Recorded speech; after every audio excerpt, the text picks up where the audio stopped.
it's a war, you know? That's Boozy talking about street war. And this time, there's war between Gotti and Key Glock. Photos of Glock standing at Big Juke's grave hit the internet in April 2026, and Gotti finally broke his silence after years of biting his tongue. Let's get into it. The grave visit that restarted everything. The clip, everybody's running back, is short. It's Key Glock standing at Big Juke's grave site. No entourage, no caption, no ceremony, just him, the headstone, and the camera. The photos surfaced just before April 22, 2026, and reaction channels stacked tens of thousands of views inside a week, all dissecting the same handful of seconds. To get why a man at a grave broke the internet, you got to know who's standing in each spot. Keglock is Marius Cathy, signed to Papered Empire in 2017. Young Dolph's cousin, Young Dolph's protege, Young Dolph's right hand. Big Juke is Anthony Mims, Yo Gotti's older brother, and the man prosecutors named in open court as the one who allegedly orchestrated a $100,000 hit on Young Dolph. The same trial testimony described a hit list with Dolph priced at $100,000 and Keylock priced at $50,000. So, the picture is the surviving cousin of the murder victim, who is also on the same hit list standing over the grave of the man accused of paying for the kill. That's the whole weight of the clip. That's why it didn't need a caption. The image carried itself. Yodi's response landed shortly after. He'd stayed mostly quiet through the Dolph trial fallout, through Big Juke's January 2024 murder outside Paranans, through years of online speculation. The April 2026 statement is described across reaction breakdowns as a direct emotional clapback protective of his brother's resting place, framed around the idea that a grave shouldn't be a prop in a rival's narrative. It wasn't a screaming response. It was measured, but it was pointed, and it was personal. That measured tone is part of why it landed so hard. Gotti is the head of Collective Music Group, home to Moneybagg Yo, Yes DG, and Glorilla. He'd spent years letting other artists carry the messaging while he stayed on the business side.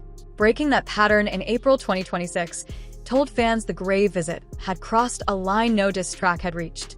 The man doesn't speak when artists trade bars. He speaks when his blood gets touched. The reaction split along camp lines from the jump. The paper outside framed the visit as the coldest flex possible. A man who knew his name was on a list, choosing to face the past in person, eye to eye with the headstone. The CMG side called it taunting a dead man who couldn't speak back and a reckless escalation in a feud that had already buried too many bodies. Both sides set up shop in the comments, and neither one was leaving. Boozy Badass had spoken about the emotional weight of Big Juke's death long before April 2026.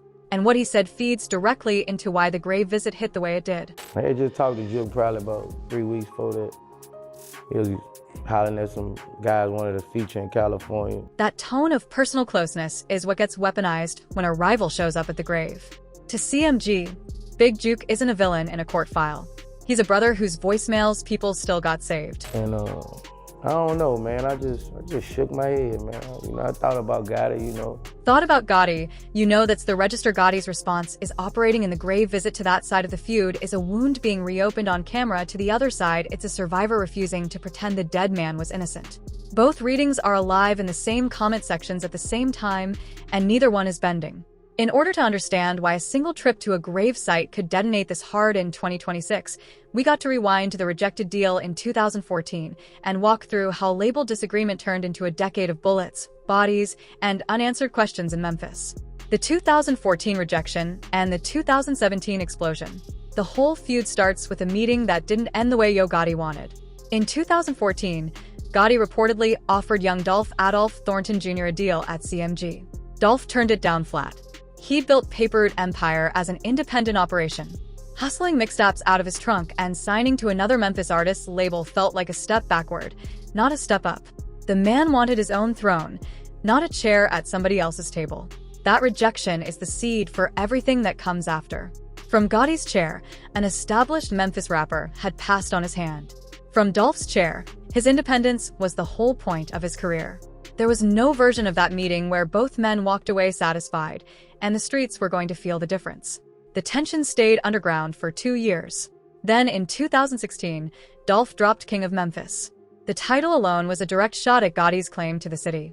CMG affiliate Black Youngsta started showing up in videos near Dolph's South Memphis territory with weapons on display, and the temperature climbed in a way that wasn't going to stay on wax.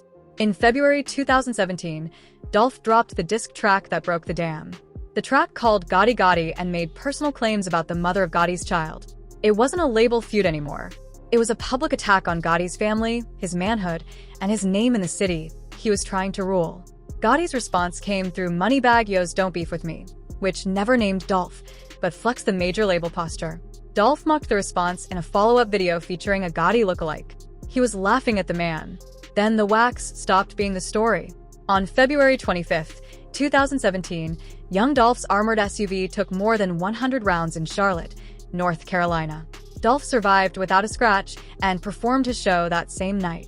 A van connected to Black Youngsta was tied to the scene. Charges against Youngsta and others were eventually dropped, but the message had been sent. This feud had moved into territory where men could die, and nobody was pretending otherwise. In September 2017, Dolph was shot multiple times outside a Lowe's parking lot in Los Angeles. Gotti was at the same hotel as the shooting and was looked at as a person of interest, then cleared. An associate was arrested. Dolph turned the trauma into music. He dropped Bulletproof and 100 Shots, and he made survival part of his brand. Every time the streets tried to silence him, he turned it into a song and made money off it. That's where Glock enters the picture. He signed to Paper Route Empire in 2017, the same year his cousin survived 2 attempts. He stayed publicly low-key, but the loyalty was complete. Dolph was, in his own words, his big brother and his mentor. By the time the 2026 grave visit happens, that bond is the foundation for why Glock would even be standing there. This is also where Boo's line about street code becomes the cleanest reading of the whole era. Because what was happening in 2017 wasn't ordinary rap drama anymore. When it's up, it's stuck. You know, it's just how they go. That line captures the trap both camps walked into after February 2017. Once 100 Shots hit a truck, there was no quiet exit. The feud had a body count waiting to be filled, and the only question left was who, when, and where. The controversies from that period still don't have clean answers.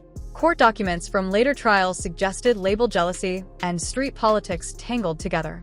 Nobody from CMG was ever convicted in the 2017 attempts. Dolph kept making music, kept handing out turkeys at Thanksgiving in Memphis, and kept building Paper Route as a family business with Glock at the center of it. For 4 years after the LA shooting, Dolph was the rap world's most public survivor. He turned every attempt on his life into contempt. Every release was another reminder that he was still here. That made what happened on November 17th, 2021 hit even harder than the earlier shootings. Because by then, a lot of people had started to believe Dolph couldn't be touched. The streets had built him up as bulletproof, and the streets were about to find out he wasn't.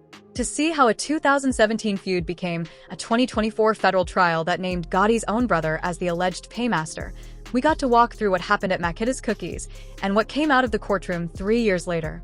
Makita's Cookies and the hit list. On November 17, 2021, young Dolph walked into Makita's Cookies in Memphis to buy cookies for his mother.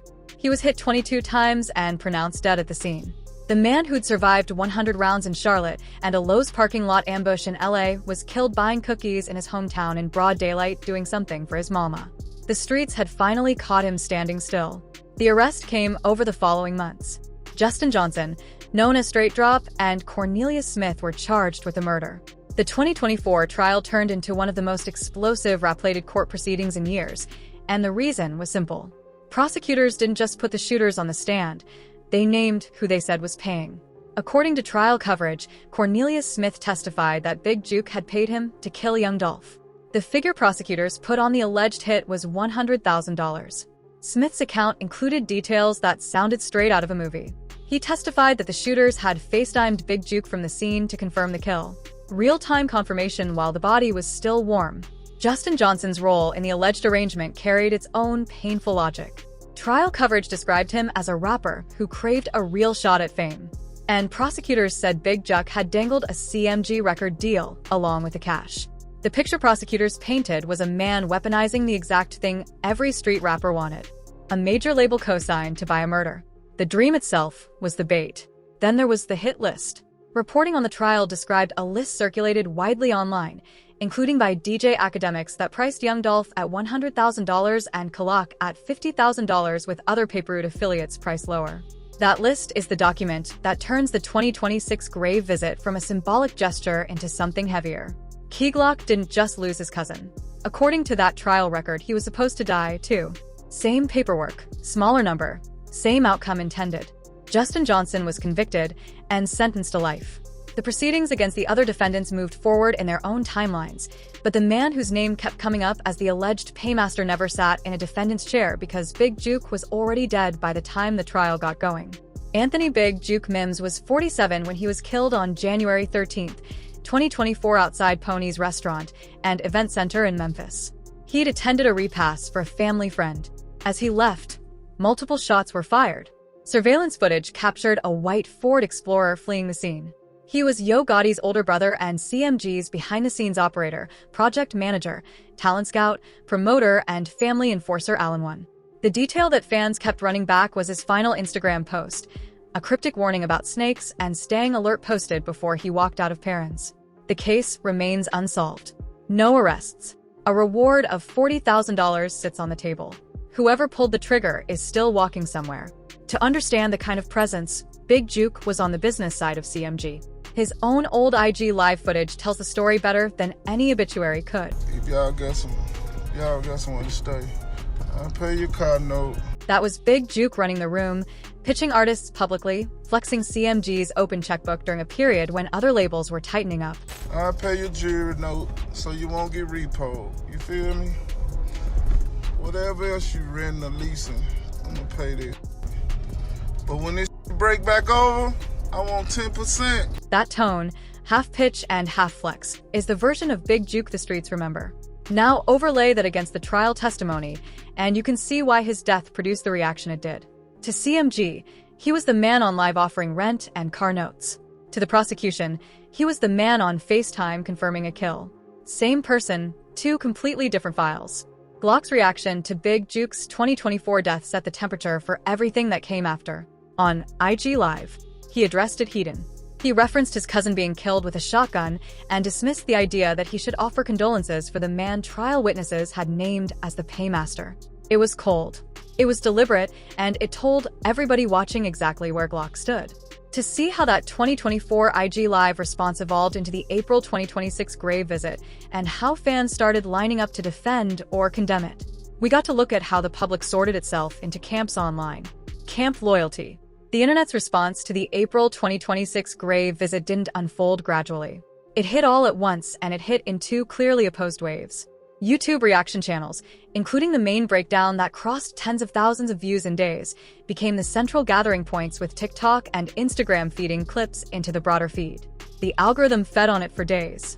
The paper route side rallied around the visit as the coldest possible flex. The framing was that Glock had survived a $50,000 bounty, according to trial testimony, watched his cousin and mentor get killed at Makita's Cookies, and chose to stand at the grave of the man named in court as the alleged paymaster. To his supporters, that wasn't disrespect. That was a survivor refusing to perform grief for somebody he believed had tried to kill him. 2. Memes carried long-lived Dolph iconography back into circulation, and comment sections filled with variations of the same line. Glock had either signed his death warrant or proven he was untouchable. There wasn't a middle ground. The CMG side framed it the opposite way. To them, the grave visit was reckless, childish, and a violation of basic decorum about the dead. The argument was that whatever Big Juke had or hadn't done in life, his grave was his family's space, and turning it into content for a feud was a line even rap beef shouldn't cross. Comments filled with CMG for life and accusations that Glock was using a dead man for clout. The opposing camp answered with LLD, long live Dolph, and the cycle kept feeding itself in real time. What gave Yodi's response such weight was that he'd been silent for so long. Through the entire 2024 trial, through Big Juke's unsolved murder, through years of online speculation about who knew what, Gotti had let other people speak. Breaking that silence in April 2026 told fans this particular provocation had crossed the line the trial itself hadn't. Even courtroom testimony hadn't pulled him to the mic. The grave visit did. Reaction breakdowns described the response as protective brother energy, focused on Big Juke's legacy and his resting place rather than on Glock personally. The choice not to escalate by name is itself a strategic move. It denies Glock the satisfaction of a direct exchange while making clear the visit registered. Gotti is a businessman first, and businessmen don't trade bars in the dirt. Glock's framing carries a different kind of weight because of what he'd already lost before April 2026. His career has been shaped by public grief. His most quoted moments after Dolph's death involved telling people to stop asking if he was okay because they already knew the answer. That refusal to pretend grief had a polite ending is what makes his appearance at Big Juke's grave readable as continuity rather than escalation, at least to his supporters. The man's been wearing the loss in public for years. The protect Glock sentiment that started circulating after the visit had a specific source. It came from the trial record. Once fans connected the visit to the testimony about a $50,000 price on his head, the visit looked less like provocation and more like a man walking openly into the same space he'd been told he wouldn't survive. That reading turned Glock into a folk hero figure for the paper route side overnight. Survivor, mourner, and walking dare all in one frame. Boozy's framing of street war keeps coming back because nobody summarized the stakes more cleanly. When it's a war, you know? That's the line both camps end up landing on. Even when they disagree about who started it, the CMG side reads it as a warning about Glock's choices. The paper route side reads it as confirmation that Glock is operating by exactly the right code. Same words, two different anthems. Big Juke's own old IG live footage gets recirculated in this context because it shows him at his most public laughing, pitching, flexing his bag. So whoever trying to say their career, man, need to shoot some videos while the label budgets is cut off. That clip became part of how each side argued. To CMG fans, it was Big Juke being Big Juke, a man who hyped artists and held the operation together. To Paper Route fans, the same clip was an example of how openly the CMG operation flexed. During the same period, prosecutors said Big Juke was running other business in private. Same footage, two opposite verdicts. Labels, they cut out right now. No budgets, no money. We still open. CMG still open. Budgets never close. You feel me? The grief cycle conversation underneath all of this is what made the moment travel beyond rap audiences. Universal threads, loyalty to the dead, survivor's guilt, revenge as a form of memorial, hit people who'd never opened a Paper Route mixtape in their lives. The viral framing worked because the visit collapsed Dolph's 2021 killing, Big Juke's 2024 unsolved murder, and the 2017 shootings into a single image. One photo, 10 years of bodies, and the whole timeline in one frame. To see whether the heated footage actually fits what people imagined when they clicked the headlines and what the visit and the response really represent, we got to look at the moment itself with all the framing stripped away. What the heated footage actually is. Here's where the story has to be honest about what circulated and what didn't. What exists is two separate pieces. There are photos and short clips of Glock standing at Big Juke's grave site, and there is Yo Gotti's response to those clips. The heated element is real, but it lives in the symbolism and in the public exchange, not in a shared frame. Nobody pulled up on nobody. That distinction matters because it shapes what the moment actually means. A face-to-face confrontation between Gotti and Glock would carry one kind of weight, the kind that ends with arrests or worse. What happened instead is a more deliberate kind of communication. Glock's visit was a statement made in silence on his own time, and the photos circulated without a caption. Gotti's response was a measured emotional clapback that treated the visit as a public act and answered it as a public act without naming Glock and without escalating into threats. Two men both speaking, neither one looking the other in the eye. Across reaction breakdowns, no full verbatim quote from Gotti's response circulates as a dominant soundbite. Channels describe its tone protective, grief-fueled, focused on Big Juke's legacy and resting place rather than reproducing extended language. Some breakdowns frame it as Gotti putting everything back on the front page. And that framing is accurate, even without a quotable line attached to it. The man didn't need a punchline. The fact that he spoke at all was the point. What the moment actually represents is the full weight of the CMG versus Paper Route empire story compressed into a single image and a single response. The 2014 rejected deal that started everything. The 2016 King of Memphis title that escalated it. The 2017 diss track that made it personal. The 100 shots in Charlotte. The Lowe's parking lot in LA. The 22 wounds at Makita's Cookies in 2021. The 2024 trial testimony naming Big Juke and the $100,000 hit. The hit list with Glock priced at $50,000. Big Juke's January 2024 murder outside Perrin still unsolved. All of it sits inside the photo of Glock at the grave site. And all of it sits inside Gotti's response. A decade folded into a single frame. The reason it went viral isn't that anyone misread the footage. It's that the symbolism collapsed a decade of beef into something a casual viewer could feel in 5 seconds. You don't need the trial transcript to understand what it means for the surviving cousin of a murder victim to stand at the grave of the man accused of paying for the killing. You don't need the timeline to understand why the brother of the man in that grave would feel obligated to respond. The image talks for itself, and it talks loud. Boosie said it cleanly when he reflected on Big Juke's death. And I don't know, man. I just shook my head, man. You know, I thought about Gotti, you know. That's the human registry both responses are operating in. Big Juke's death is still a wound for his family. Dolph's death is still a wound for his. Neither side is going to forget, and neither side is going to apologize. Pride doesn't bend when it's tied to blood. What the April 2026 footage shows isn't a confrontation. It's 2 parallel acts of memory. One made by walking onto sacred ground, and one made by defending it. Whether you read Glock's visit as a survivor's flex or as a taunt depends entirely on which family's grief you weigh first. Whether you read Gotti's response as protective dignity or as deflection depends on the same calculation. The footage doesn't make that choice for you. The unresolved questions are still unresolved. Big Juke's killer hasn't been caught. The reward of $40,000 still stands. The hit list circulated in 2024 priced Glock at $50,000. And that price has never been publicly retracted by anyone with the authority to retract it. The legal proceedings continue for the remaining defendants. Yodi has never been charged in connection with any of it, and that fact has stood through every chapter of the story. In the meantime, the streets keep their own ledger, and that ledger is what Bowie was describing when he talked about war.